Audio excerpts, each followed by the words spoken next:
We are living in a computer-programmed reality, and the only clue we have to it is when some variable is changed and some alteration in our reality occurs. We would have the overwhelming impression that we were reliving the present, déjà vu, perhaps in precisely the same way, hearing the same words, saying the same words. I submit that these impressions are valid and significant, and I will even say this: such an impression is a clue that at some past time point, a variable was changed, reprogrammed as it were, and that because of this, an alternative world branched off.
Good afternoon and welcome to a slightly later edition of Free Association Radio. I'm your host, Robert Phoenix, and we've got a really interesting show in store for you today.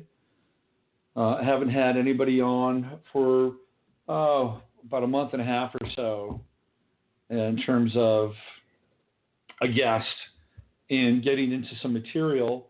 And today we're gonna break the cycle. We're gonna bring on a really interesting cat by the name of Stephen Crimi. Stephen came to my attention through my work over at Gaia/Gaia, and which is often the case. I will meet people through the work, and then I'll find out that they are really interesting, or they have a book, or they have a movie or something they're working on. And I want to find out more about them. I want to find out more about what they do, and there can be ample opportunity to do that in an environment like this, live and on the air. So we're going to bring Stephen on in just a minute or two. He's the author of KATABATIC WIND, and he's also a publisher, and his publishing company is Logosophia. We're going to find out more about that in just a minute. But I just want to catch up very quickly around where we are in holographic space-time. We are in such a different part of the universe now. It's not even funny. I just saw a video of Alex Jones taking on Hillary Clinton, and I've made my public piece about Alex Jones. I'm not completely bought into Alex as a savior of truth, or a sentinel of truth. I do think he does some interesting things. He's gotten a little more sophisticated as time has gone on. I've read some other things about Alex that are eyebrow-raising, to say the least. But he has had a full frontal assault on Hillary Clinton today on Facebook in a way that I've never seen before. I don't think Alex is in any danger of losing his life, by the way. I think he's too well connected and he's too public. But it just gives you kind of an insight as to where we are, where a very public figure is taking on Hillary Clinton in a way that nobody else has really done before. He's talking about Mena, Arkansas. He's talking about the bombing of the Murrah building in Oklahoma City. I mean, these are very real events that occurred in the life and times of Bill and Hillary Clinton. And the gloves are off. And that's just kind of one manifestation. We've got earthquakes going on in Italy, serious earthquakes. We've got the Pope bringing all these different faiths together coming up here very soon. I think it's around the 23rd of September. They've got a big event happening in Jerusalem where there's this syncretization of various faiths, and out of it will come the faith of the New World, or the New World Order. The Pope is there to deconstruct Christianity and Catholicism, if you haven't figured that out yet. That's happening. The internet is being ceded to ICANN so that the UN and these international bodies can now weigh in on what can be considered viable, topical, and or toxic and dangerous content on the internet. This is all consecrating right now. It's all happening now. We are living in incredibly interesting, dangerous, volatile, exciting, raw, explosive, vulnerable, empowering times.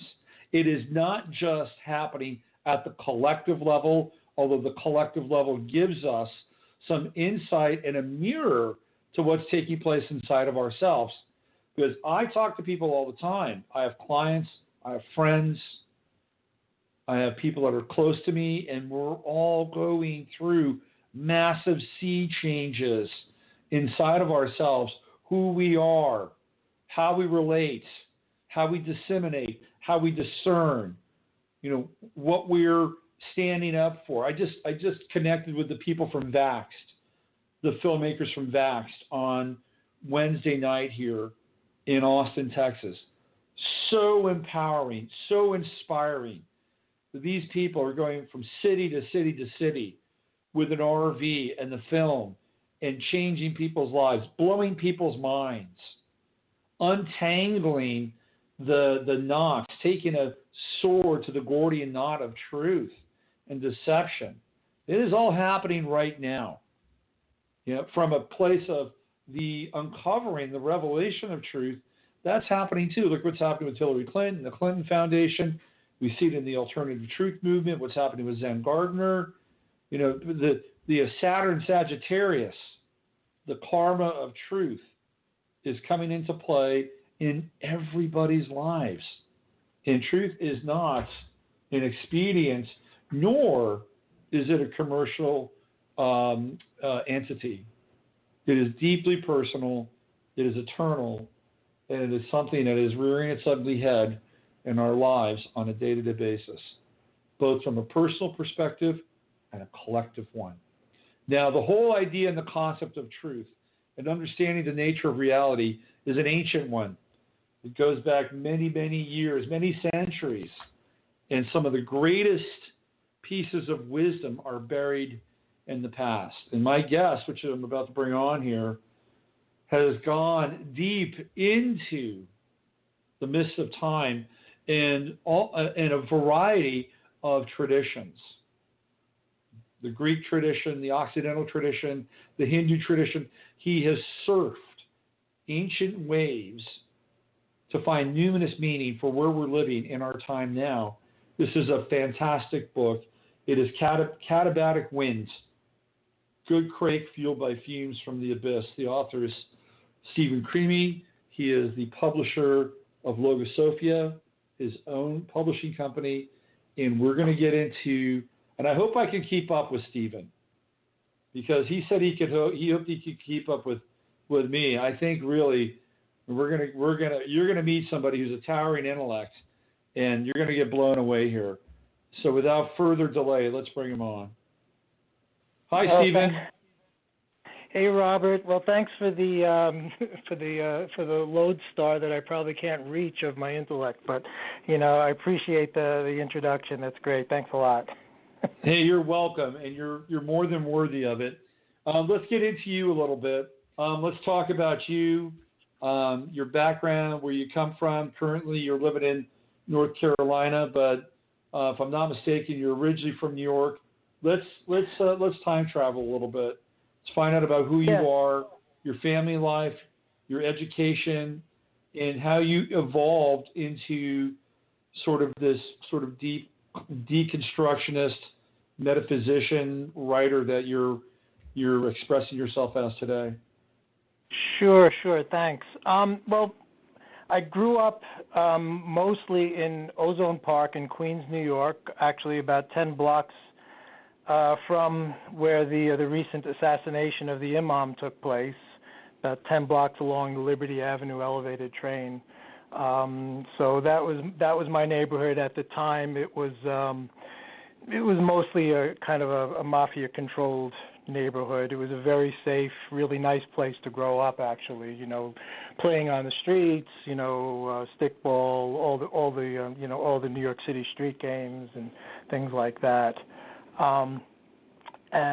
We can probably skip ahead from there. The only thing I could say about that I always felt like an old man in going to. I went to Catholic schools, and where you went to hell if you weren't belonging to the one true religion. It was the one true religion, apparently amongst many other one true religions. And about 8 or 10 years old, I think I kind of got tired of it, and I would sort of, instead of going to mass with the $3 for the cup, I would go eat a hamburger and hang out by myself.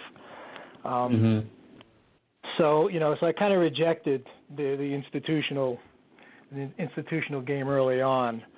And then but the thing is, I never really talked about this before, but going to Catholic school, there was 50, 55 kids in a class, and it was all about discipline. And if I had 55 inner city kids in a class, that would be my first priority too, I think. So how the actual act of teaching and learning something, was a rare happenstance at that point.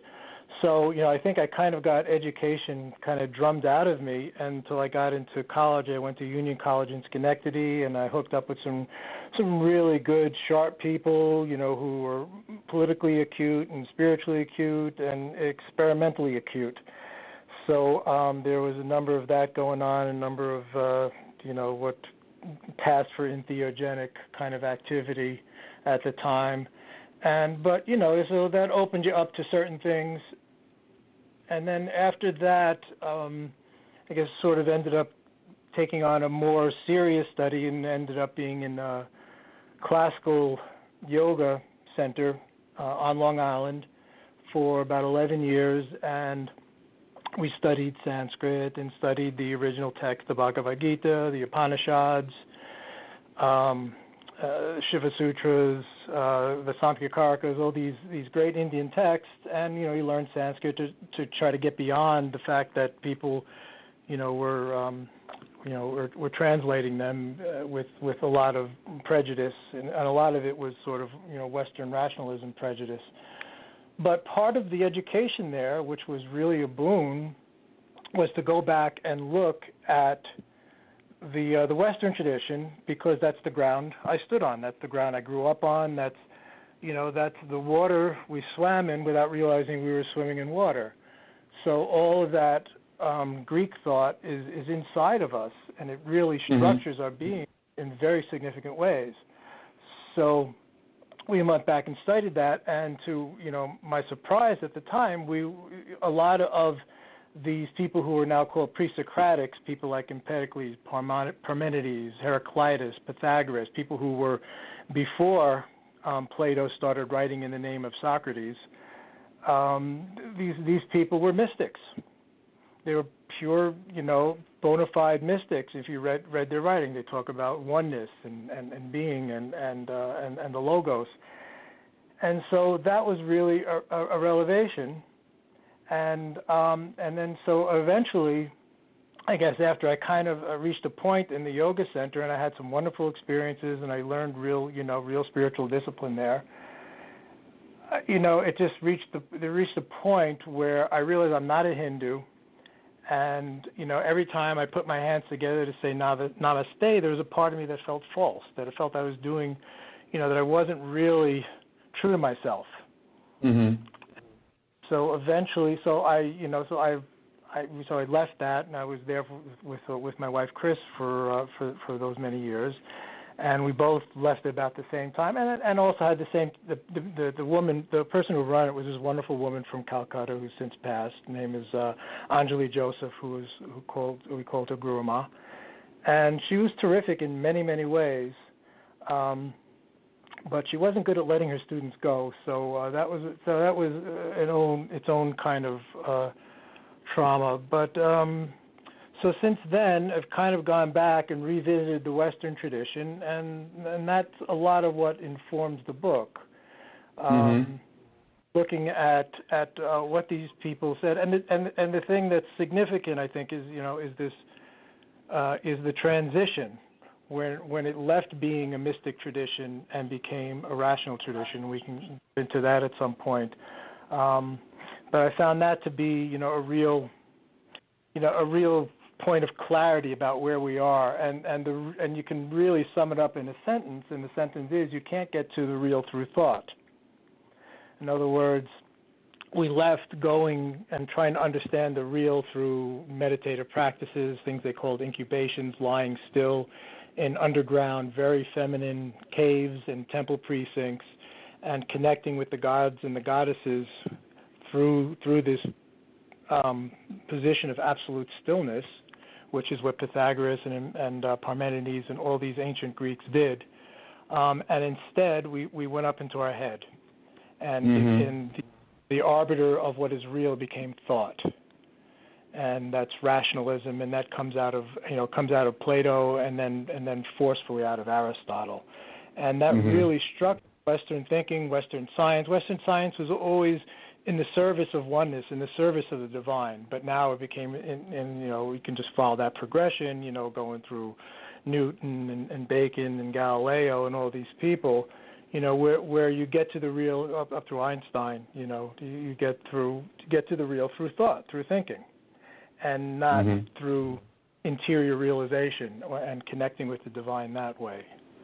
So, so that's kind of my ballywick, I guess.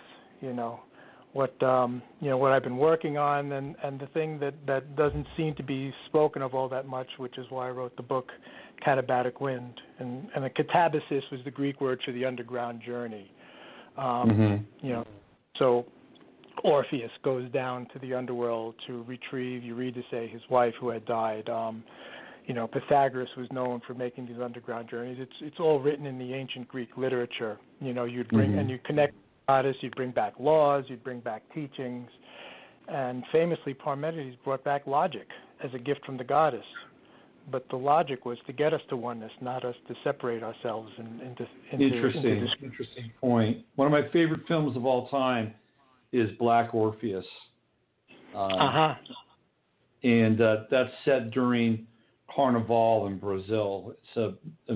Are you familiar with the film? Saw it a while ago. It's a great movie. Really is. As is and who did the French one? Is it Godot, I guess? No. I think the director is Ophuls. I think it's is it Max Ophuls or Marcel Ophuls? I think that's the director of the film. So he's like sort of like a singer, and Orpheus is like the proto singer songwriter. The Greek. Well, one of the things I find in and the thing is about all the later versions of the Orpheus myth that turned into these movies and operas and all that, and it comes really out of the Roman writers who sort of concretized the story. Is that Orpheus it's his wedding day. His wife Eurydice gets bitten on the ankle by an asp. She's actually running away from a rape. Someone is attempting to rape her on her wedding day. How sweet. So she gets bitten by a snake, dies, goes into the shades, goes into Hades, and Orpheus is distraught, and he goes down to try to retrieve her. He meets Persephone and Pluto, king and queen of the underworld, and he's the greatest singer. He can rhapsodize, and they so he wins them over. He's allowed to bring her back, And in this later version, there's a caveat, a condition put on the return, is that she has to follow him out as a shade, but he can't turn around to look at her. Right. And he goes, so he comes, and the story as is told, he emerges, and he turns around, and apparently it's like a nanosecond too soon, and she isn't quite out yet, and then she just goes fading back in there. Which is unbelievable tragedy. It doesn't make sense on a lot of levels, but there is on a level that maybe I can get to briefly. But she goes back to the underworld. He's distraught. He ends up being, torn apart by followers of Bacchus in a wild orgy, and he's left with just his head floating down the river on his harp and just madly prophesying. But I had heard that there was an earlier version of it where he actually succeeds in retrieving Eurydice. And I did some research and actually found like a PhD thesis that someone wrote in 1954 where he cites all the relevant pieces of fragments, And to make a long story short, it turns out that people would write a play, and there would be like this assumption that Orpheus had actually gone down and retrieved his wife successfully from the underworld.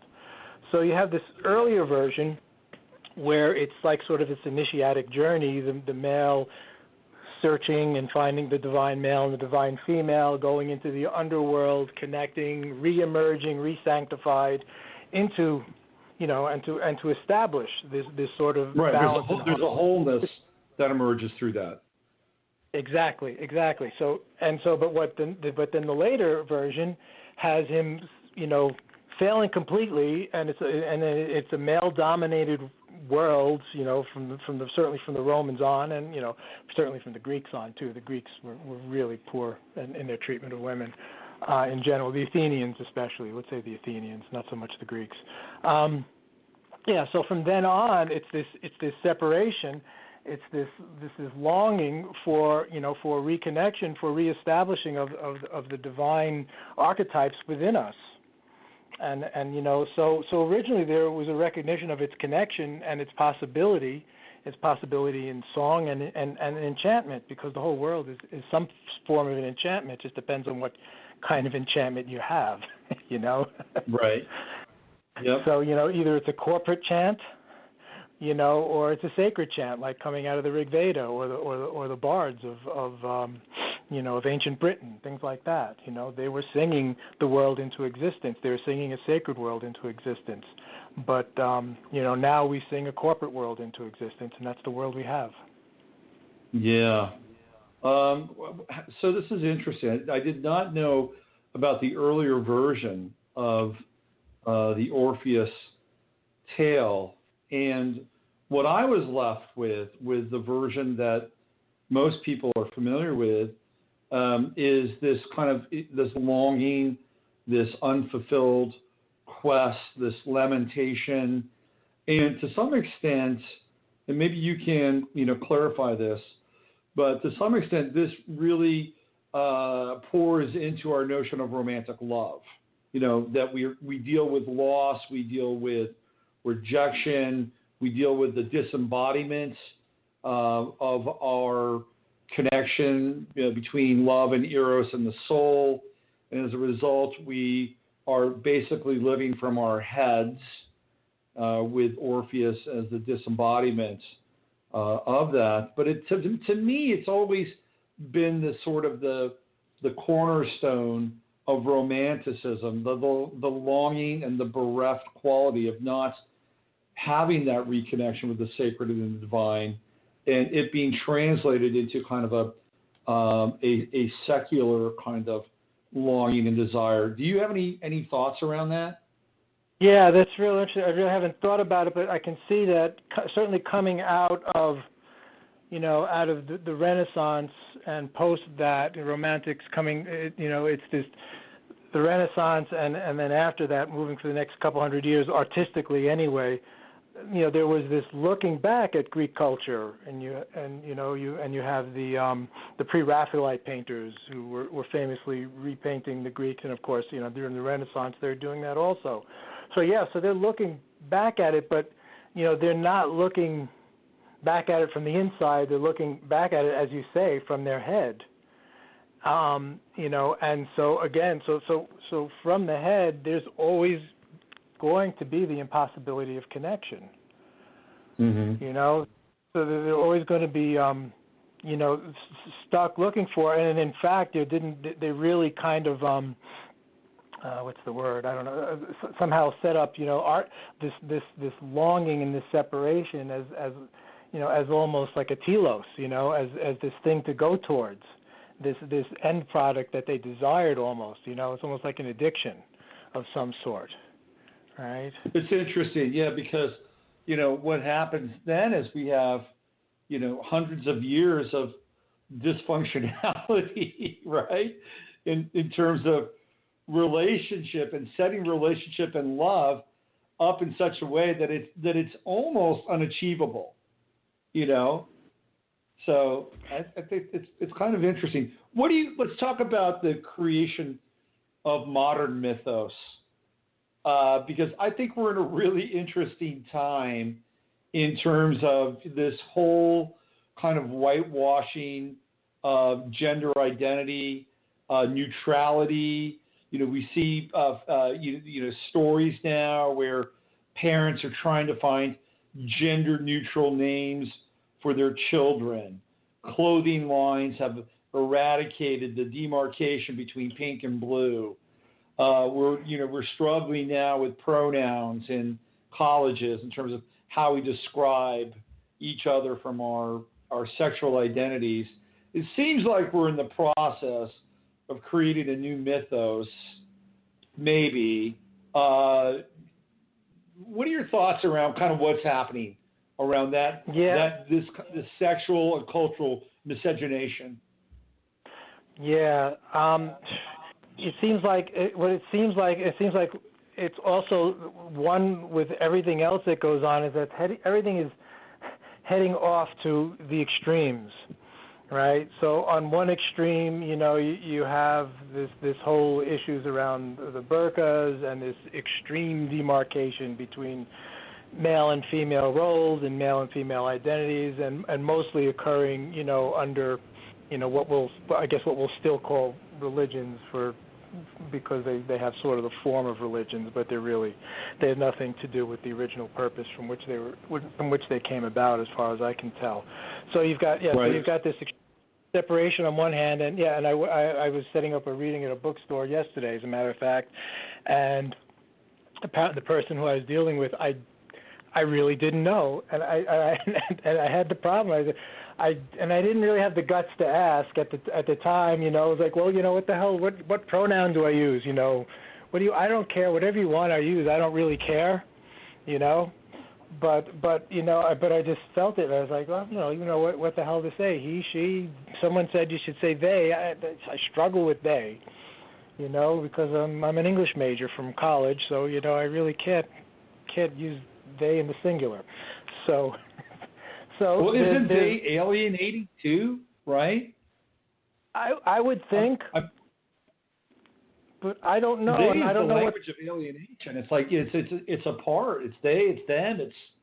It has nothing to do with me, we, or she. I mean, it's a very they is distancing as far as I'm concerned, right? I mean, it's. So, yeah, so and even when I was starting as an English major, it was always even using he for both sexes, in writing was always was starting to be an issue. And then they say she, and then they had the s/he, and nothing is satisfactory. So the only way I can deal with it, because everything's falling apart. You're right. The structure.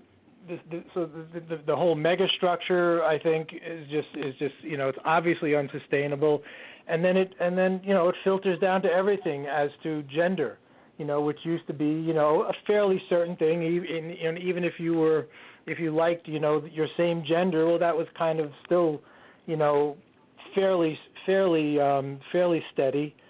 But now everything is falling apart. Everything is up in the air, and I don't know what the hell else to say about it besides that. You just kind of watch it. Does that make any sense?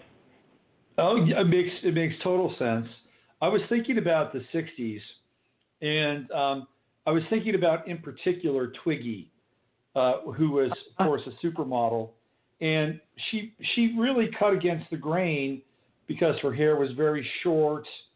You had Mia Farrow, who was very popular as an actress, almost acting as if she was Twiggy's doppelganger in cinema. And there was this kind of unisex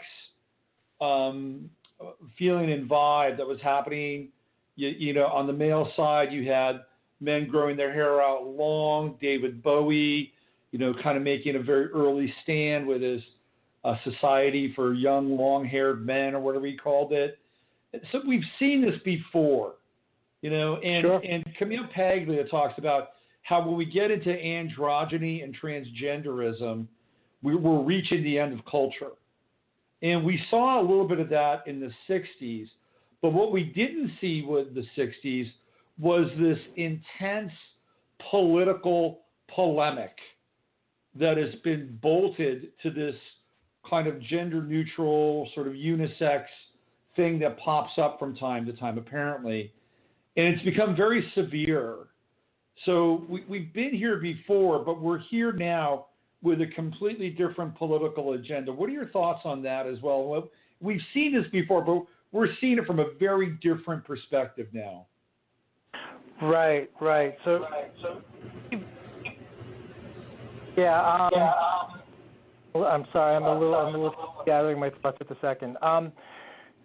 What we've got is, I'm sorry. Just run the intro again for me, because I'm really sorry. I kind of just spaced out for a second, Robert. That's all right. I was just combining the fact that Camille Paglia talks about when we reach kind of this transgender, gender neutral state in our culture, it usually marks the end of a culture.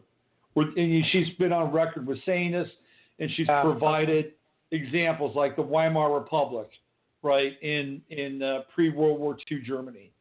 You could even bring like Katharine Hepburn back in the day was kind of like pushing that boundary, being like the first woman to wear pants and things like that. So you're right. So it's something that's come around. I think what the problem is that no one gets to be who they are. They get to be who society is trying to push upon you to be, and and in a completely balanced world, we don't all have to be David Bowies. We don't all have to be all these things. But as you say, in the 60s it was one thing, and that was and like everything else, it gets marketed too. But now there's just such a strong, and this really comes from the integration of the religious right into the political forum, where they used to be just happy to let us all go to hell, but apparently that's not good enough anymore, and they need to bend anybody who's a little different to their will. So I'm basically I'm just agreeing with you. This is what's going on, and this whole idea of this sort of invasive right-wing, quote-unquote, moral ideology, based again in thought, in this literal interpretation, of the most overrated book of all time, the Bible. And so where do people do? You just want to people just want to be left alone. People don't want to be out fighting friggin' wars all the time. People just want to live together. Grow something, trade a little something. Different peoples, religions live together peacefully for a long time, and then that just begs the question of who or what is behind all of this attempt to enforce the will. enforce their will upon people and make them be be something that they're not. I'm lucky I live in Asheville. That is really, that's the big question, isn't it? Who or what is behind it? This distortion of reality and the distortion of self and self with other. So, I mean, I've talked with Jay Widener about this extensively, and, I believe it is a parasitic culture. It's a virus. And there are probably groups of people on the planet that anchor this virus kind of more as a more generous, sort of host than others. Let's put it that way. But I think that's what we're involved with here. And, psychopathology is a virus that people have to deal with on a day-to-day level, whether it's their work or whether it's the political milieu. What are your thoughts? Where are the roots with this, Steve? You've done extensive research.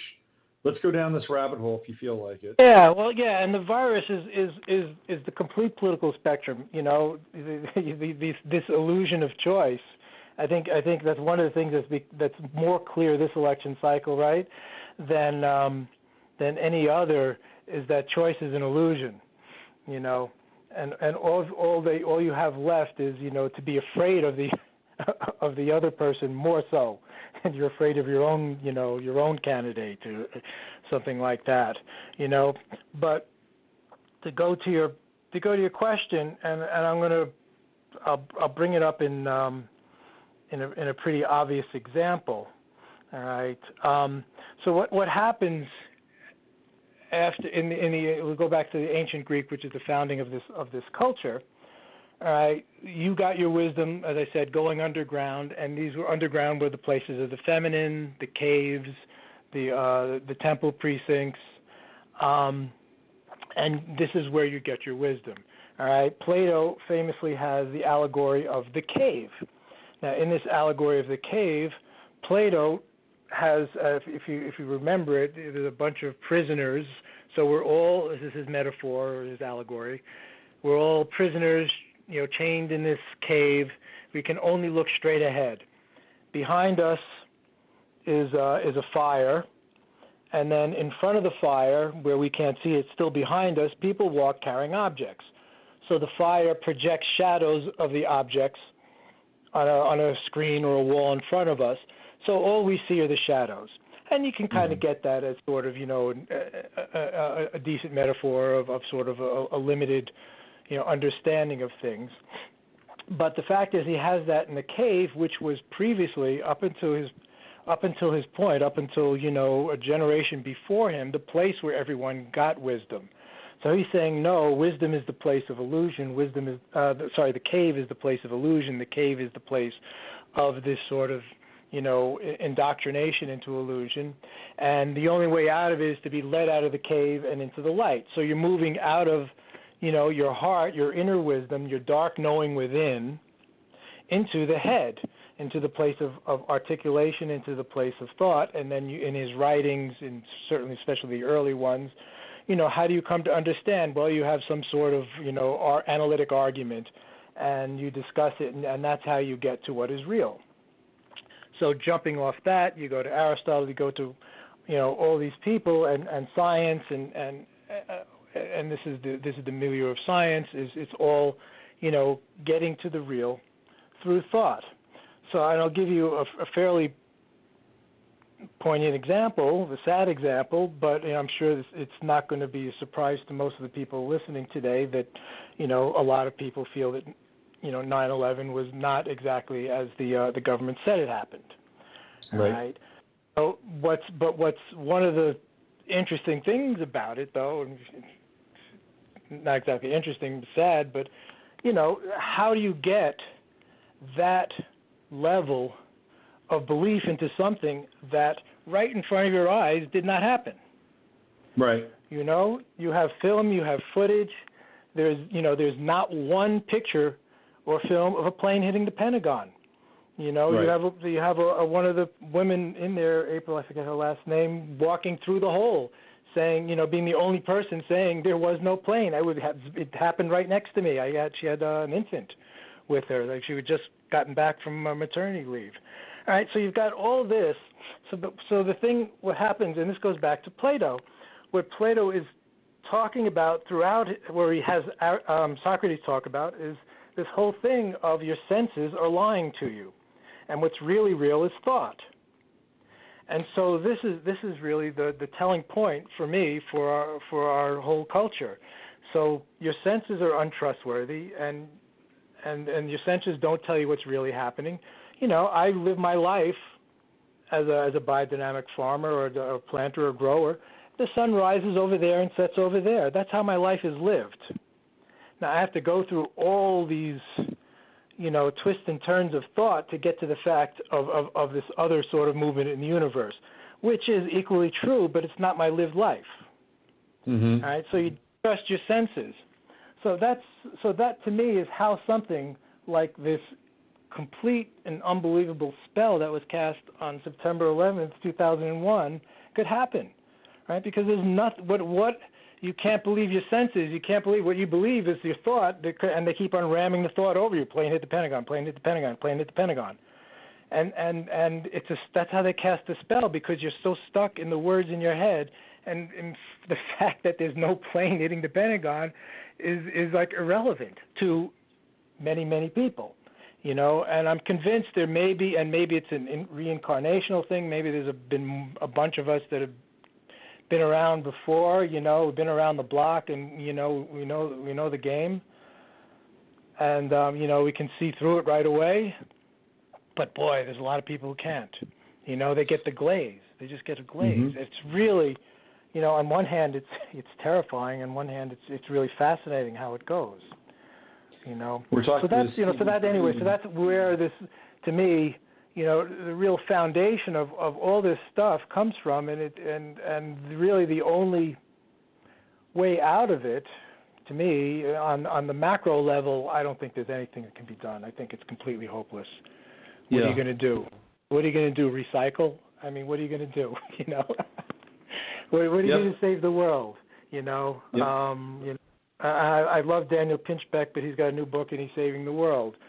So I don't know how you do that. Maybe because I'm stuck just trying to see how things got to the way they are.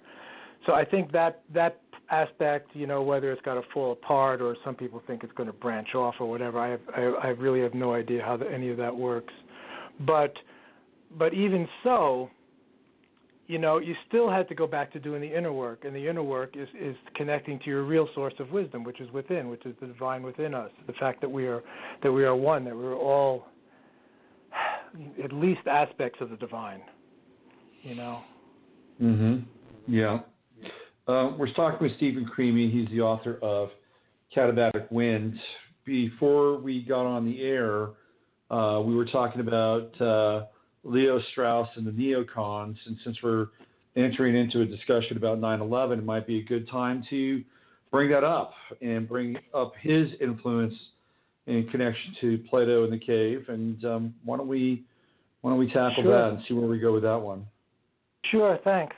So Leo Strauss, I think he was a professor for a long time at the University of Chicago, and it's kind of funny how much stuff that you look around and it comes out of the University of Chicago, including the current president, and the whole people who became the whole neocon agenda comes out of this group called PNAC, Project for the New American Century, and their website came up.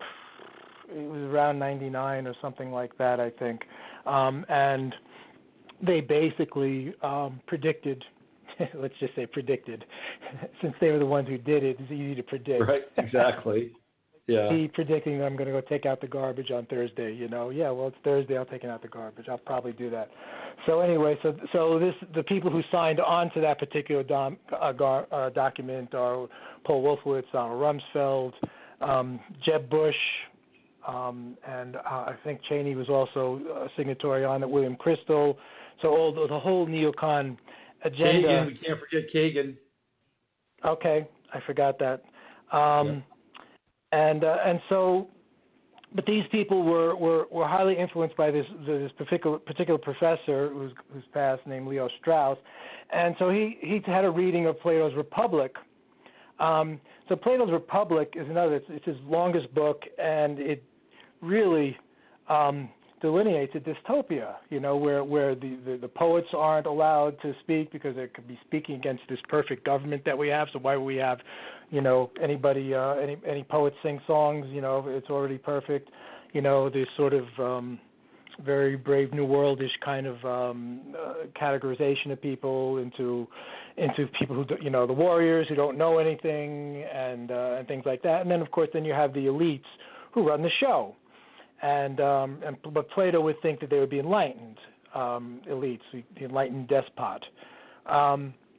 So that's the way they look at it. And when I was taught it in graduate school, there's misogyny in it. There's just these really, horrible things. For at least from a point of view of personal freedoms. And so my professor there said, I'm stuck. Is he really advocating this, or is Plato really advocating this, or is it a satire? So I said, well, I'm stuck. I'm going to say it's a satire, But Leo Strauss and these guys took it as a playbook and not as a satire. And so there's this whole elitism, and we know better than you because we're smartest and we know really how to rule, and you really don't have to think about anything like that. It's completely anti-democratic, even if depends on how much you think democracy is actually a good thing or a bad thing. That's a whole other question. So there's this whole Platonic influence behind the people who seem to be the most likely candidates for what happened on 9/11, to be behind that, because they certainly called for it, they certainly wanted, they all benefited by it hugely, and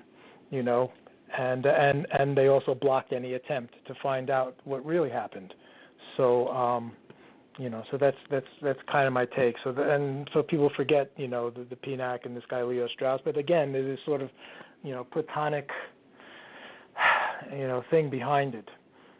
Interesting. And I lose all my friends because most of my friends like Plato, so I don't know. So it's fascinating because now we're into this kind of Orwellian version of newspeak around 9/11, and I talked about this with Regina when I was on her show, and it's getting ready to come back again now with transiting Saturn in Sagittarius will be opposing one more time where Saturn was in Gemini when this all happened on 9/11/2001. So there's a very cyclical component here to the Saturn opposition. It's a pretty big deal, and there was a lot of chatter starting to happen again around 9/11, but it was replaced with kind of a new set of characters, or maybe not a new set of characters, old characters who were reinvested in being the perpetrators, which were the Saudis. And so you have these people who, you look at their pictures, and half of them, were, tending, sheep somewhere else. Right. They weren't part of this thing. And yet now we're recreating the story so that it is much more in alignment with the current version of the boogeyman versus the people who are actually organizing the events. And we've got one more pass of Saturn opposing Saturn, which might help us begin to get to the truth. But from what I'm seeing now in this kind of this narrative is being reinserted, I don't think that might happen now. So what are your thoughts on this kind of bait and switch with truth and reality? I don't know, and certainly the astrological aspect is really interesting, because the thing that seems to be happening now, that I just thought about it because of the question you posed in your email today, is that so much seems to be coming out now. We talked about, especially since Snowden, And there's so much we know about what's going on, and we know about, we know about Hillary Clinton. We know about all this stuff, but we see videos of police shooting, black and white too, people left and right, and yet there's zero accountability for any of it. And I don't know if that has a sort of astrological correlate or not, but a lot of it seems to be at least coming out. But there's been no accountability for it on almost any level whatsoever, So that's a big part of what I'm looking at, there's nothing, and really until the 9/11 narrative is fixed, one way, shape, or form, nothing happens in this country. Nothing good happens. I agree, 100%. And I saw a video by a guy by the name of Thomas Sheridan. And a lot of people were, applauding this video, and he was basically saying, forget 9/11, we'll never figure it out. And he was kind of lumping it in with Kennedy, and Kennedy is a different beast altogether. It happened a long time ago, and it's in the midst of time. But 9/11 is not that long ago. And the repercussions of 9/11 are so profound in terms of the Patriot Act, DHS, TSA, all of the, sort of the subcontractors and the intelligence networks. It's huge. It's the Gordian knot of our time. And to say that just move on from 9/11, I think it's completely irresponsible. And I think you're completely right about getting to the subatomic with 9/11. Yeah, and it's all, and because every narrative is based on that false presupposition. Every narrative, every piece of corporate news narrative comes out, and Democracy Now, Rolling Stone, Common Dreams, reader-supported news, all the alternative news networks, they still are based on that false presupposition. The government conspiracy theory, is taken as fact, and it's the least likely of all of them, even from some sort of logical, rational perspective, it holds the least water, and between the whatever involvement the Saudis have, it's just sick the way we're just supporting them and bombing hospitals and now we're probably going to send Gulen back to Turkey, for that false flag coup that just occurred there orchestrated by Erdogan. Again, like 9/11, he had the list of people to arrest, exactly where to go. Probably got close to 100,000 people got arrested in Turkey. Mostly academicians, people just teaching classes in colleges in Turkey. Boom, gone. It's a country I've been there 3 times. I just have a huge fondness for the Turkish people. I love the country. I was last there about 1.5 years ago, and and that's another place where the false narrative leads to just I have Turkish friends who won't email me, I think, just because they don't want to be connected to America right now, even just in an email. Wow.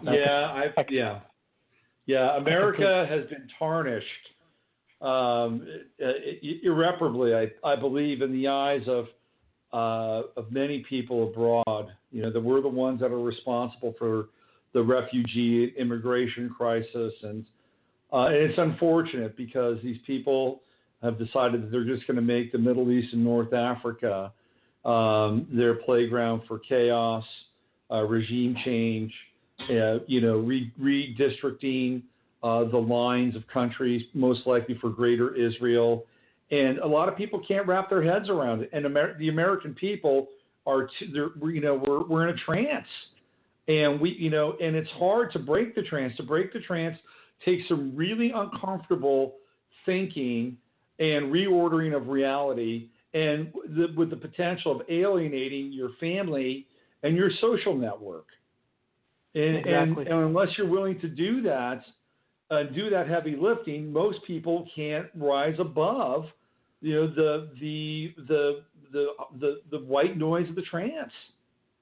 Yeah, in yoga we called it let's see, Sanskrit, for discriminative discernment, Pradyak Chetana.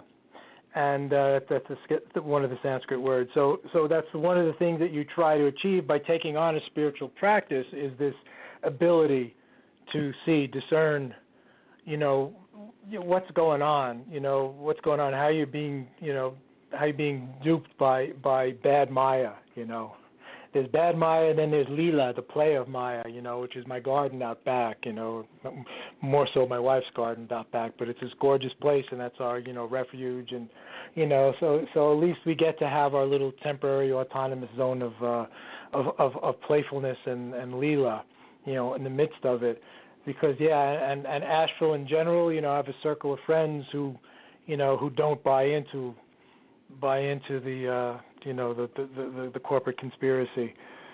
So, so that's good, and, a lot of local foods, there's a lot of good things going on, that help you to stay out of the trance. But, if I lived in whatever, Oklahoma City or something like that, God knows how I'd feel, It would just, I couldn't, when I visit other places, I got to get out and in a hurry.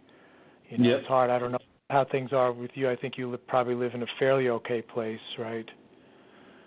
I live in a strange place. I mean, Austin is very, kind of hip, progressive. Lots of music here, lots of great food, and there are people that like to, have guns and shoot. And I don't have a problem with either, to be honest with you. I think the two kind of balance each other out, and and I think we need those kinds of, balancing points, in our lives. And I'm tolerant to the people, that have, racks on their trucks, and I'm tolerant of the people that want to, dye their hair, 5 different shades of purple. I think they somehow kind of work together in a weird symbiosis.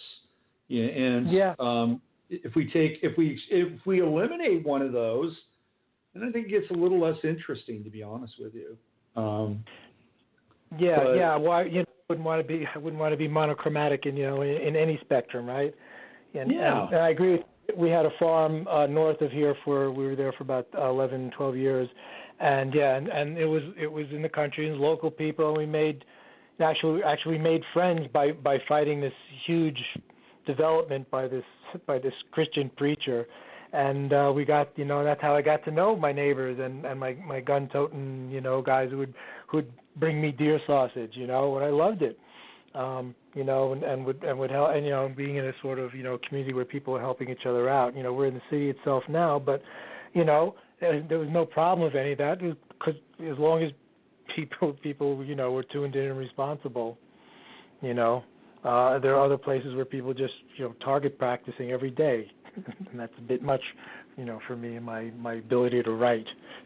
I can imagine that. Speaking of write, I want to get into a chapter here in the book. This book, by the way, is absolutely remarkable, and you spend a lot of time with the number 108. Right. 108 Mysterium. I'm going to read this paragraph here. One of the great cosmic numbers is 108, showing up in just about every aspect of sacred geometry study. It's important to remember that the qualities of 108 resonate with all its multiples of 10, such as 1080, 10,800, and 108,000. These collected correspondences are offered for your consideration, and you go through and you break down all these varieties of 108. It's really kind of mind-blowing. You've got the radius of the moon, 1,080 miles. You've got the distance of the sun. The diameter of the sun is 108 times greater than the diameter of the earth. There's 108 million Roman half paces equals the circumference of the earth. The orbit of Saturn is 10,800 days. There are 108 sacred years in Taoist astrology. I mean, it goes on and on and on and on. How did you uncover 108? And when you went down that rabbit hole, what was going on in your head and some of the things that it was sparking for you? Right. Well, we had a bunch of friends. We had a sacred geometry study group here, which was really nice. We met weekly or every other week for a number of years actually, and we did drawings and things like that. And so one of the things you work with are these numbers that recur and recur. And the person who actually started, I became friends with Randall Carlson, who's been working with Graham Hancock lately with his new book. Features a lot of Randall Carlson stuff, and he was the one who just like keep a notebook, of all these numbers that reoccur. And and I really came across it when we went to Angkor Wat in number 99, was it 2001, and so all the temples are 108 units tall, wide, things like that. And, the mala beads are 108 mala beads whenever you prayer. So you do a prayer 108 times. So loosely speaking, doing something 108 times brings it to some sort of divine resonance, or, catches the eye of the divinity in some way, shape, or form. One of my favorites is that 108. There are 108 diameters of the sun between here and the sun, and 108 diameters of the moon between here and the moon. And this is, of course, averaged out because the orbits are, not perfectly circular. But that's why, no one ever really talks about it much in NASA or science. But why does the moon fit perfectly over the sun? Isn't that interesting? Yeah. If you were looking at that as far as like odds go, that's pretty ridiculous, isn't it? That the moon and the Earth should fit perfectly over each other from our perspective. So it kind of makes you think that somehow there's something designed about this. And the other thing that I love is that if you multiply, it's 1,080 breaths you take in an hour. So you multiply that by 24. So in one day, you have breathed 25,920 times. And then 25,920, of course, is the Platonic year, which is the number of years it takes the whole the precession of the equinoxes. So the whole cosmic year is the same as a day breathing for us. So those are the things that kind of mind, that there's a connection between numbers not only in distance, the times, the Earth, but there's breathing, so there's time, and then our life. They all are regulated in a certain way by these same numbers, and 108 is one of the main ones. 108 stitches in a baseball, I saw it here. 108. Yep, it's right here. Absolutely. I don't know who came up with that, And then leading back to the Greek stuff, because I'm sure what gematria is, and that's the taking of numerical equivalents of letters, so that when they add up with ancient terms, it's mostly done with Hebrew and Greek, a little with Sanskrit, but really not that much, and Arabic too. So a lot of these ancient languages, so you add up the numerical equivalents of the letters, it comes up with something, and then different words that kind of mean the same thing or that correspond to each other would have the same numerical equivalent. So that 1080, you got the Holy Spirit, the Earth Spirit, a name for Sophia, the fountain of wisdom, and then what I was talking about before with the initiatory things going on in the underground. In these caves, there'd be the netherworld or Tartarus, the bridegroom, which was the name of that you were given on return from initiation, the abyss, the priest of the initiation, the atromantis, and very interesting too. If you add the numerical equivalents of Mary and Jesus, you get 1,080. Jesus is 888, and Mary is 192. So again, the combination of the divine masculine and the feminine again uniting. So all these things are really fascinating, and somehow it gives me hope that there's some sort of divine structure to things, even though we've overlaid it so much with crap we can't see it anymore. Yeah, isn't that the story? It's like going into these jungles in South and Central America, and there's all these amazing, monoliths and temples, and they're all just grown over with, all the vines and the vegetation, and very difficult to access and see. But of course, that's a nice organic kind of image. Ours is much more sort of obfuscated by noise and thought and distraction. This is powerful stuff, this sacred geometry and this 108, and it gets into something you and I were talking about a little bit earlier, which has to do with the Chicago Cubs. You and I were kind of riffing, and you said, well, are you happy for the Cubs? And I said, well, yeah, they seem to be rolling along, and it's interesting because last year was the year that they were supposed to win the World Series as prophesied by Back to the Future, and then you said, well, this is the 108th year since the last time they won. Is that correct? Yes, for sure. 1908. So this is 2016. The math is fairly easy. Yeah. So I think so. Yeah. So I will prophesy. I'll step out of the limb and prophesy that the Cubs will actually win with the guy they got from my team, the Yankees, Chapman, on the mound, throwing the final pitches. Interesting stuff.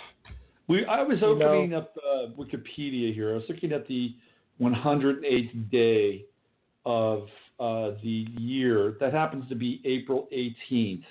Does that have any resonance with you, April 18th, at all? Nothing I can think of. No. Let me tell you. Let me give you one date that might interest you. On April 18th, 1923, Yankee Stadium opened. Oh, really? Uh-huh. The shrine. Shrine. The shrine. The house that Ruth built opened on April 8th, the 108th day. San Francisco had its massive earthquake on April 18th, 1906. And wow, that must have been a long time ago because before 2 years before the Cubs last won the World Series. That's right, exactly. That's how. Let's put that into perspective, right? Right. So I mean, the Cubs. It was the Victorian age when the Cubs won the World Series last. Geez. Check this out. Here's another interesting day. In 1857, the Spirits book by Allan Kardec. Are you familiar with this book at all? No, I never heard of it. Okay. I bet you it's in public domain. You might be able to publish this. 1857, the Spirits book by Allan Kardec is published, marking the birth of spiritualism in France. That was really back that far. Wow. Yeah. 1909, the year after the Cubs last won, Joan of Arc was beatified in Rome on April 18th, the 108th day of the year. How about that? Really, yeah. They get things right sometimes eventually. Oh, here's one you'll love. 1958, United States federal court rules that poet Ezra Pound be released from an insane asylum, right? So the 108th day of the year, Pound gets released. Really? Poor Ezra Pound, yeah, oh gosh.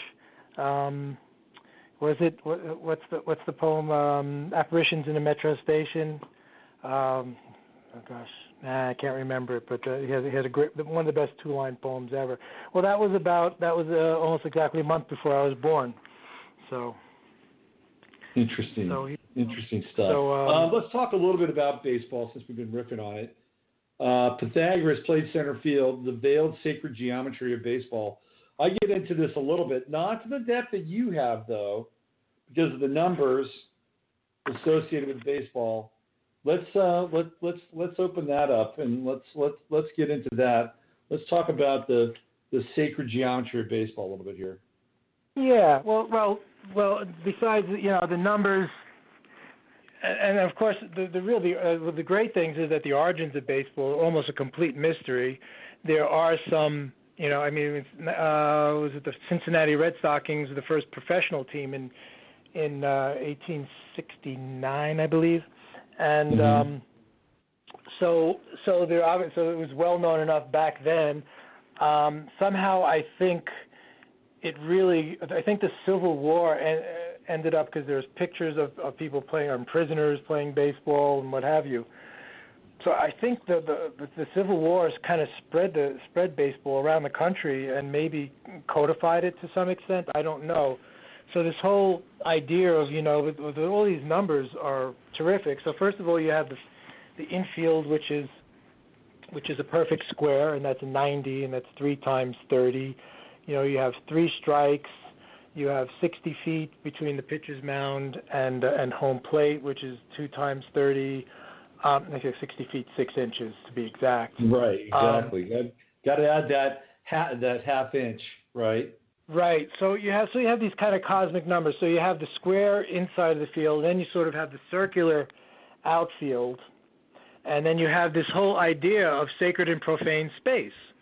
So you have the balls either hit in fair play or hit in foul. So in a foul, it's inconsequential. It's a do-over or whatever.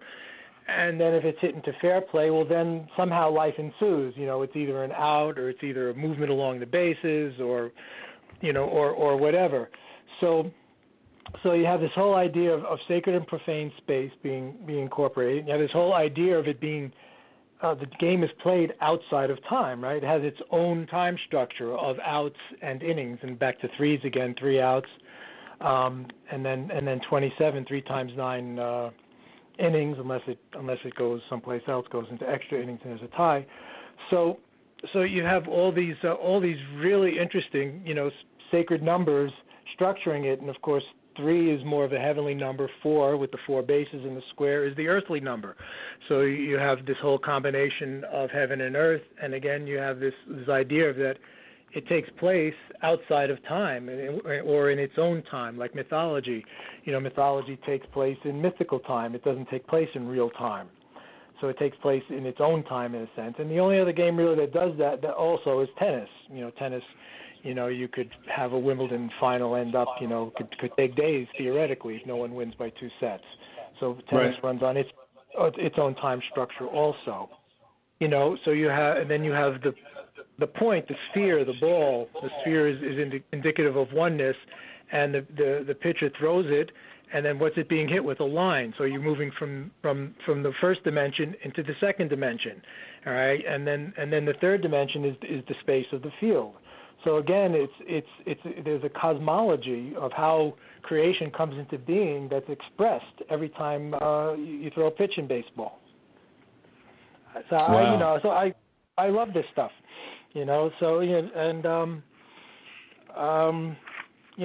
there's, and the rest of the article is a lot about the numbers. Again, we talked about there's 108 stitches on the baseball, and a few things like that. And then there's all these sort of proportions you can find between the bases and the fielders and things like that that gets into a little esoteric. But I have the diagrams that my book designer did a wonderful job with. I just gave her really crappy drawings, and she did these beautiful illustrations with it. So I'm really, if you're listening, Susan Yost, shout out to her for doing that. So so there's something really sacred about the game, and there was a Gnosis. You remember Gnosis magazine? Yeah, did you absolutely. ever get it? Yeah. So there's someone did an article there, and that's kind of how it got spawned. And it was more about the hermetic and ritual aspects of the game, with the umpires, and this sort of takes place within the word fan comes from fanum, which is the Latin word for temple. So the fans are the temple participants and things like that. So you have all those sort of ancient echoes, ritual echoes, that impinge on the game itself too. Yeah. Fascinating stuff with baseball. Golf is another one of those games that takes place out of time as well, and has, I think, some resonance with baseball in terms of, the ball and striking, and you don't pitch it in the same way.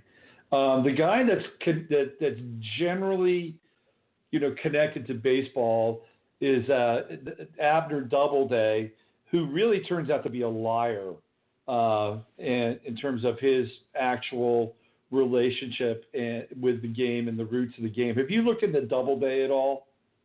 A long time ago, and in fact, I didn't even think about it when I wrote the piece. It didn't even occur to me. But I remember. But I think I recall that aspect of him, that he's an unreliable source about his involvement with things. Yeah, interesting stuff. Let's talk a little bit more about your publishing company, Logosophia. What are some of the other books that you have available there? Things that people might be interested in checking out? Yeah, so this is our eighth book. We've got some more things in the works.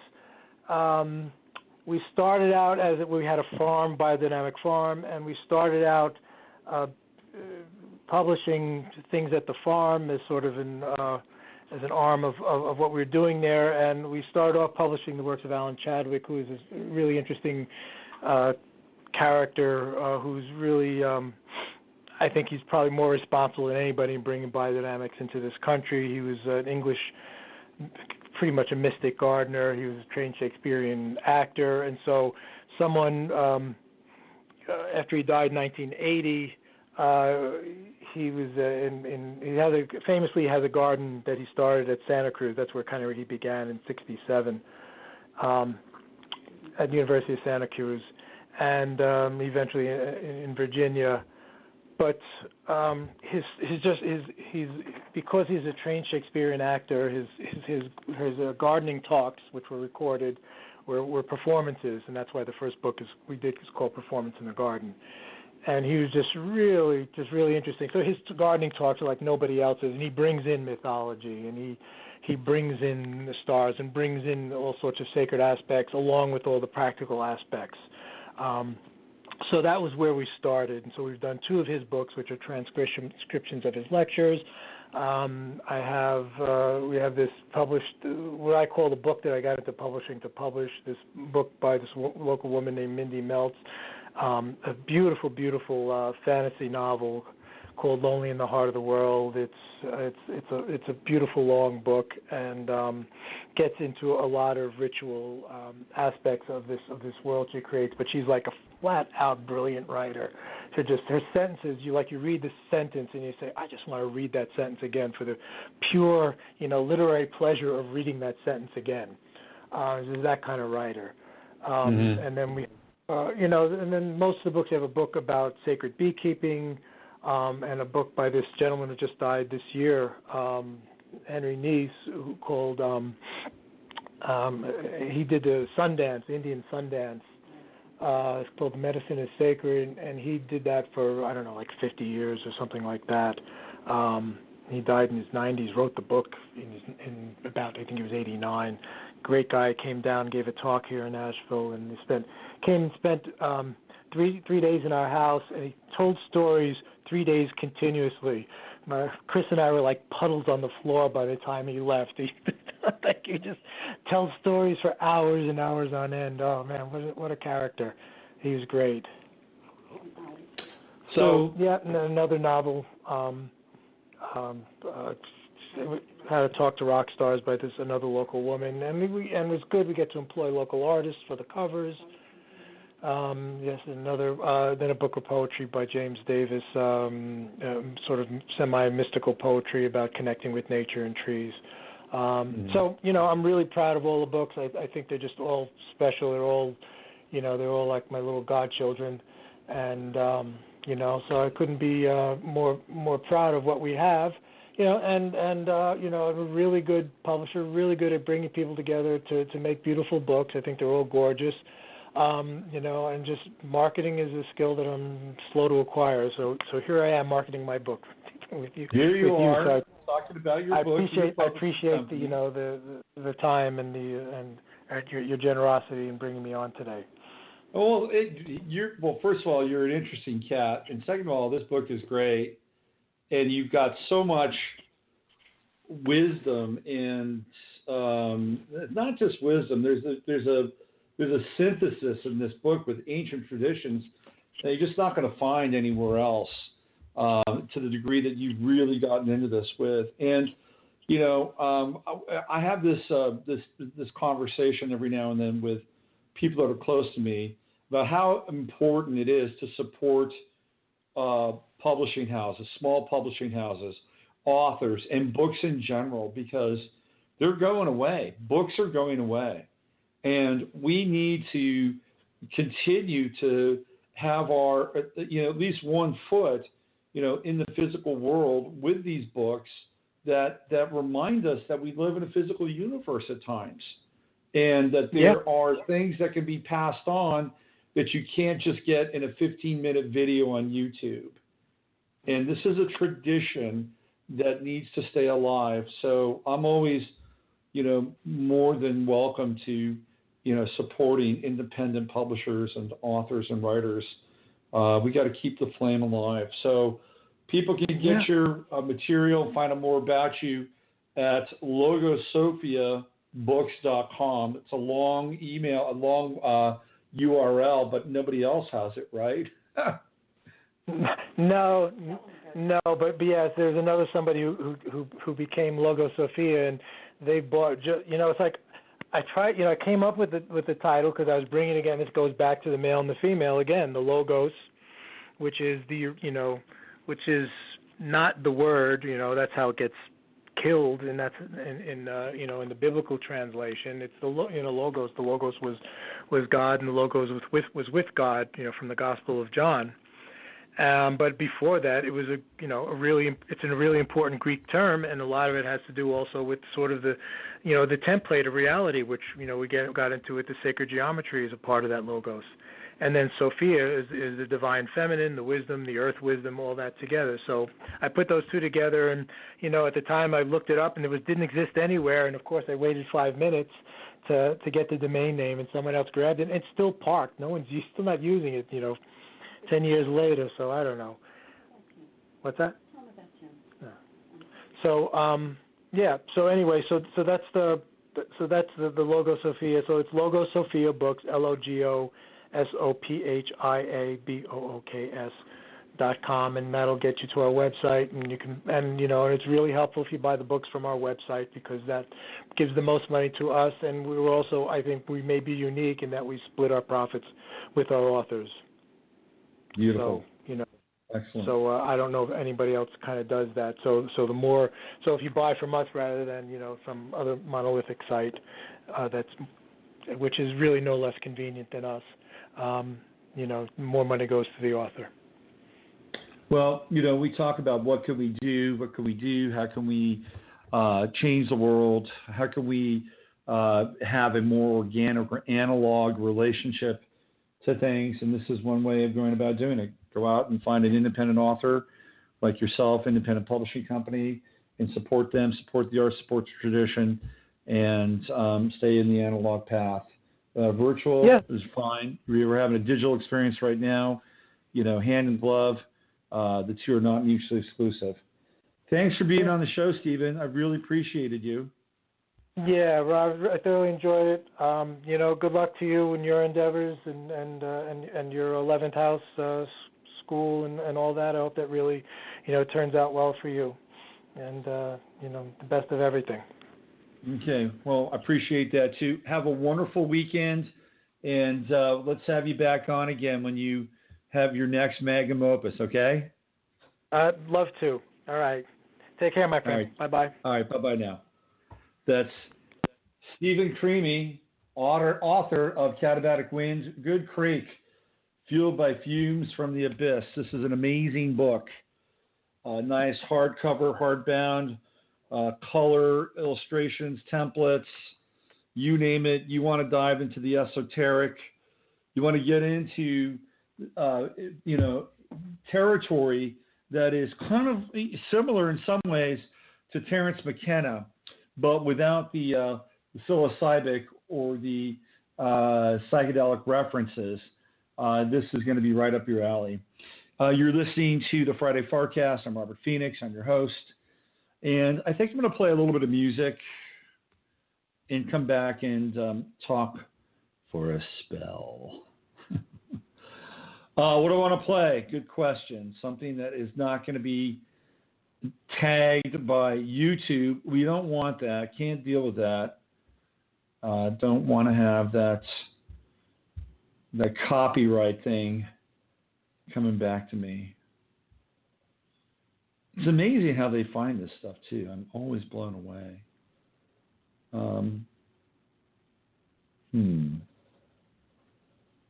And I wind up having to play my old stuff over and over and over again, which I just don't want to do. I'd love to play Orpheus. Why don't we do this?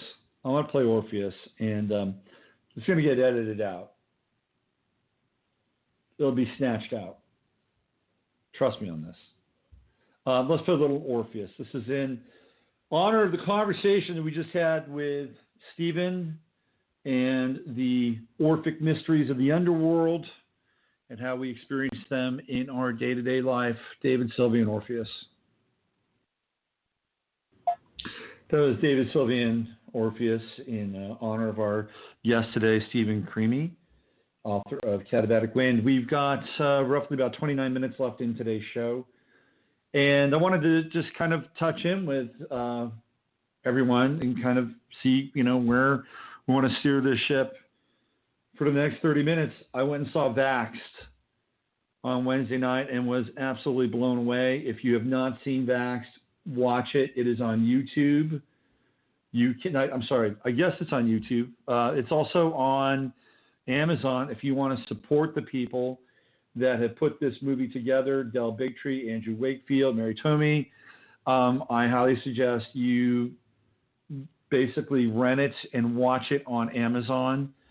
They are going around the country and they are offering up screenings, which was really fascinating. I paid for the ticket and went there, and there was nobody to stick the tickets. I mean, you basically could have just walked right in and watched the movie without anybody kind of administrating that transaction. And so we watched the film, and then Wakefield and Del Bigtree and Mary Tomei came on and did about a 45-minute talk, question and answer portion of the events. And the one thing you'll experience by watching Vaxxed is if you have any iota of emotion and heart left in your body, you'll feel extremely sad that you are watching people's children getting taken from them. And getting taken from them all at the same time, right around the age of 2, just before the age of 2, when they're scheduled to get the MMR vaccination. And countless, person after person, and really focusing on about 3 people who experienced this, particularly Mary Tomei, and watching with horror and disbelief as they lose their children. And these are children that are going to be a drag on the system as they get older. And the facts and the figures that come in through Vaxxed are mind-blowing. The way that the curve is headed upwards is Mount Everest-like. It is not gradual. It is steep and up and to the right. And if this continues, if our children are going to fall prey to the maladies of the MMR shot and other vaccinations, but we're talking MMR in one shot. There's a woman who is a professor of computing at MIT, and she's basically done the statistics that 1 out of every 2 boys by 2036 will be autistic. 1 out of every 2, 50% of our birth rate will be autistic on the male side of the spectrum. How about that? Guess who the highest of the two, of all the demographics, guess who's at the most risk?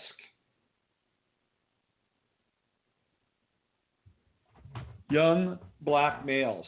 Baby black boys are the highest risk in the autistic spectrum. And there's a woman that's part of the movie who takes her daughter and her son to be vaccinated. And her daughter is freaking out and does not want the vaccination. So she is dealing with her daughter and trying to restrain her, calm her down. Meanwhile, and she had a set of needles for both the daughter and the son. And what this idiotic nurse does, I'm sorry, is the nurse takes and hits the son not only with the daughter's MMR shot, but his MMR shot. He gets hit with MMR 2 times. And of course, what does he do? He retreats into high spectrum autism.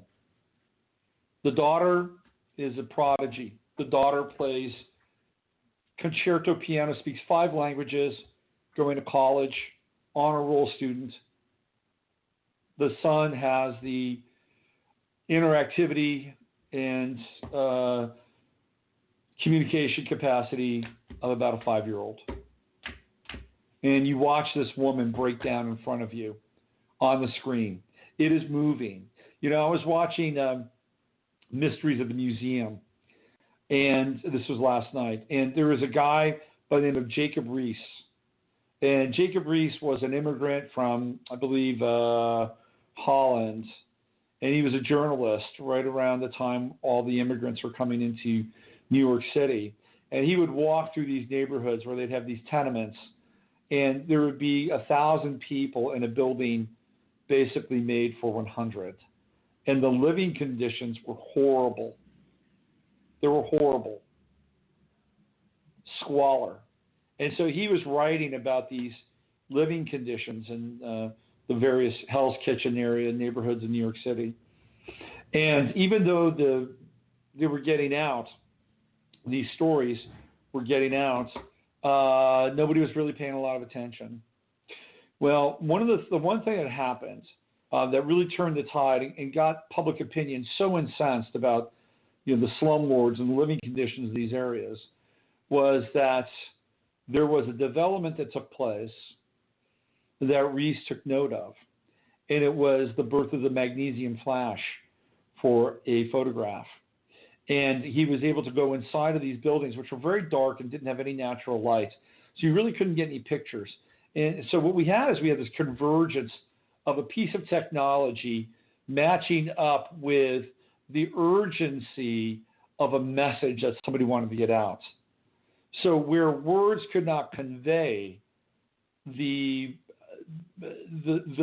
bleak and stark and inhuman conditions that these people were living in, pictures could.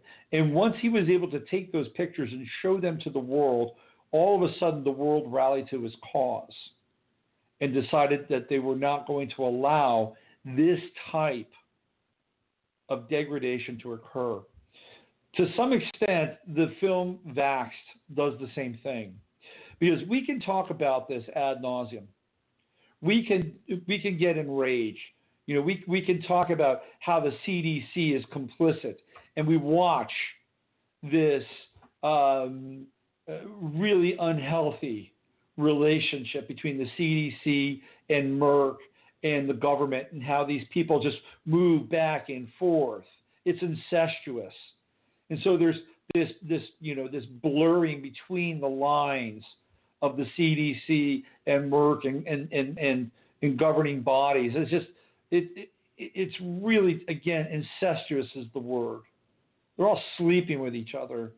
And what happens is when they do a serious study on MMR and the facts are obfuscated and left out and deleted and files are destroyed, then what we have is an obstruction of justice. And we have malfeasance at a level that is not only tragic, but it is patently criminal. a film like Vaxxed, a video like Vaxxed can awaken people because you get to see the stories. You get to follow the trail of William Thompson, the researcher from the CDC who becomes a major whistleblower. And this is what we need right now. This movie has the power to move people, not just from a medical perspective, a precautionary perspective, but also from a human rights, the sovereignty of the human body, to be able to make a choice and to not have those choices abdicated and eradicated by petty tyrants in minor positions of government who are on the payroll of these major medical industrial corporations. You've got to see the movie. You've got to see it. And I'll tell you what comes out of this for me. We have no accountability. We were talking about this with Stephen about an hour ago. There's no accountability. There is no form of any kind of reparation. People are desecrating the public trust with impunity. Look at what's happening with our Native American brothers and sisters and this pipeline that they want to put in. They decided they were just going to poison their water. You know, here they are, they're protesting. There's a standoff between the Sioux Nation and the United States government because they want to put this pipeline in and run it right through their territory. And they're going to, so they have people protesting. Well, what do? They said, well, let's toxify their water. Let's make their water undrinkable to get them the hell off this land because we don't want them to protest. There is absolutely no accountability here, whether it's Hillary, whether it's spying, the NSA. It's all out in the open now. Nobody does any time. There's nothing that happens to anyone at the level of corporate crime. They just get away with it. Well, we need a different strategy. We need a different strategy. Because there's William Thompson. All William Thompson, the guy who's the CDC whistleblower, all he has to do is get before a grand jury, get subpoenaed, become part of the public record. Nobody in Washington will call him before a grand jury. Why? Because they're all in the back pockets of the pharmaceutical industry. They don't want to lose their funding. They don't want to lose their election dollars. In some instances, these are the only jobs that are in their district. And they don't want to lose those last jobs that they have. Case in point, Merck is in Indiana. What if somebody from Indiana, the congressman or senator from Indiana, wants to go to bat for autistic parents and bring William Thompson before a grand jury? What do you think Merck is going to say? Merck is going to say, you know what? All right, hotshot. You want to get all high and mighty? You want to get all virtuous on us? We're going to move our operation out of here. We're taking all these jobs. Good luck replacing them. And that's going to be on your record, right? That's going to be on your conscience. So we live in a really sketchy time in terms of not just accountability, but a type of almost larceny that's held over people in the public sphere.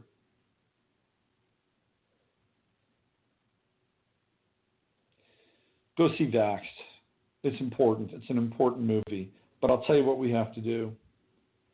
We have to hold these people accountable in ways that they're not used to. We need to have an asymmetric relationship, an asymmetric plan with dealing with these folks. They're public people. They're public people. They shop places. They eat out. Right? They go to restaurants. I'm not advocating any kind of violence towards anyone. Never, ever, ever.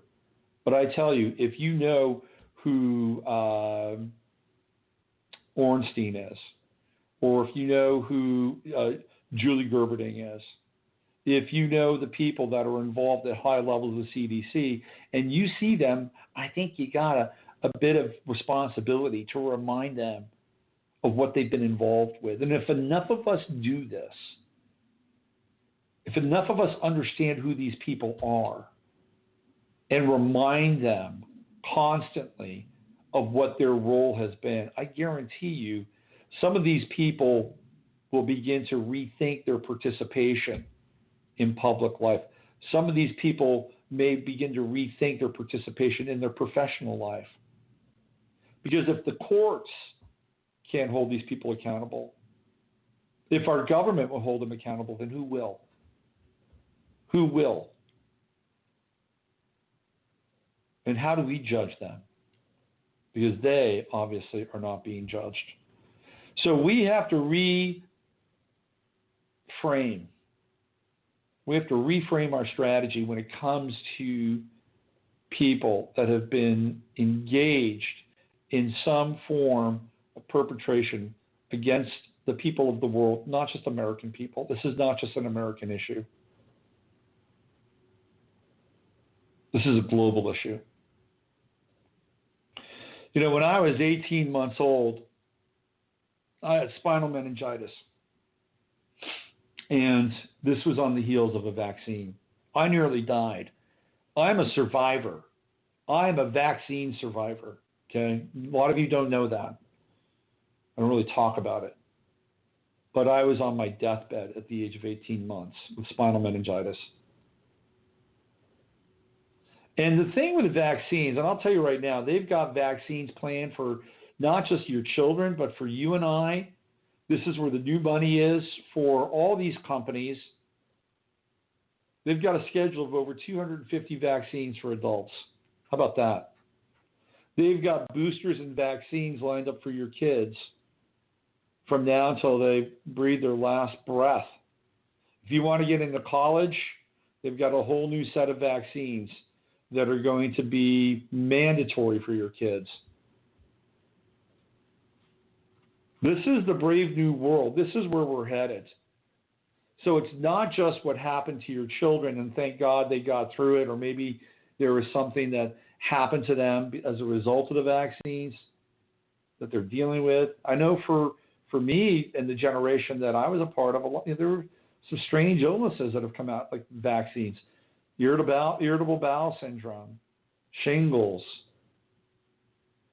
For some people, they've linked cancer with vaccines, and the original monkey virus that was tainted. I mean, this is heavy stuff, heavy duty stuff. So we're still dealing with vaccine injuries, even if we are quote unquote healthy and have survived the traumatization period. Go see Vaxxed. Please support these people. Support them by watching the movie. Get involved at a local level. Come on, this is time. We're on the clock here. We're on the clock. I don't know where Trump has been anti-vax, but the way he's starting to flip-flop now, who knows where he's going to be a year from now once he's elected president. If he's elected, and there's a good chance he will be. He's already starting to flip-flop on immigration. It's that Gemini with the Uranus conjunction. Sun in Gemini, Uranus conjunction. All right, so next week, I've been talking about it. We're going to debut 15 Minutes of Flame starting on Monday. I've got an open runway, and we're going to get this thing going. And it's going to be 15 minutes that's going to be here on Blog Talk Radio, but I'm also going to be videotaping it, so it'll also go live on YouTube not long after I do the 15 minutes. It's going to be a 15-minute show. That's it, 15 minutes, burn, every single day. A little astrology, some news, some rant, and there we go, 15 minutes. That started on Monday. Sunday nights, of course, 11th House Radio. We're going to get into some of the astrology that's coming up. We're getting ready to do a shift with Jupiter into Libra. We talked a little bit about that before. There's some other things happening. We've got Mercury retrograde coming up. On the website, I'm doing this thing called the Everything Reading, which is really, it's been a real revelation. Been working with the draconic charts and the natal chart and the weave between the soul and the personality. Also in the Everything Reading, we look at your numerology, the cards that represent the major arcana, and your numerology, also astrology as well, blending them all together, your Zolkin, dream spell, Mayan signature, and your Chinese animal.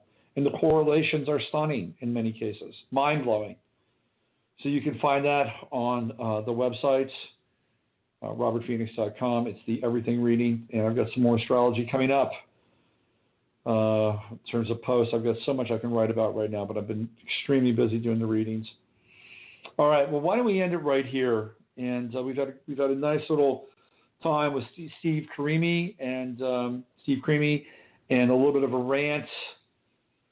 So you know the drill. Use your head to discern what's real, your heart to step into what's possible. I'm Robert Phoenix. I'll be back on Sunday nights. Here's Philip K. Dick. And have a great weekend. By the way, I'm just going to throw this out there. We're very close to having another false flag. We're very close for another event coming. And I'm guessing probably sometime next week. Here's Philip K. Dick. Take care. We are living in a computer-programmed reality, and the only clue we have to it is when some variable is changed and some alteration in our reality occurs. We would have the overwhelming impression that we were reliving the present, déjà vu, perhaps in precisely the same way, hearing the same words, saying the same words. I submit that these impressions are valid and significant, and I will even say this: such an impression is a clue that at some past time point, a variable was changed, reprogrammed as it were, and that because of this, an alternative world branched off.